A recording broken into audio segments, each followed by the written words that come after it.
If you're looking at leasing property, there are certain clauses that you should really think about putting in that lease before you negotiate it with the landlord. We prepared this video to assist you in that endeavor. Some of the important things about leases when you're representing the lessee, it is so important to have, the landlord always has clauses called like a relocation clause.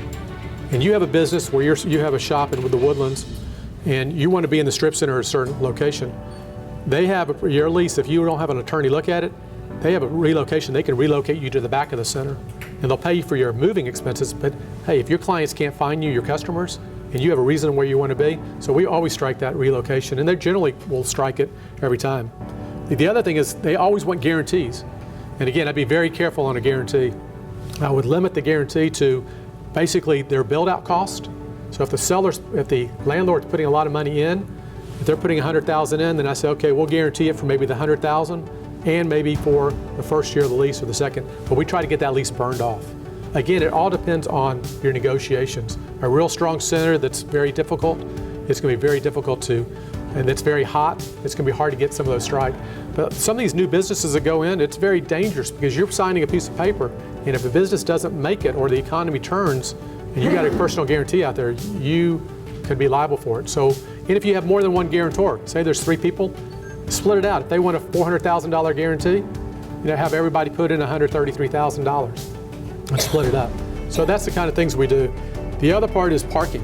It's very important, parking spaces. If I go to a restaurant and it's full, and I can't find her, I'm going to the next strip center.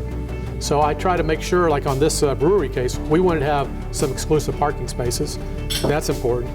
The other part is expense stops. We like to have expense stops.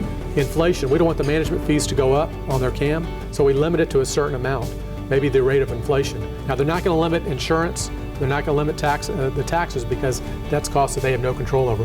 But the ones we can control, we try to limit it.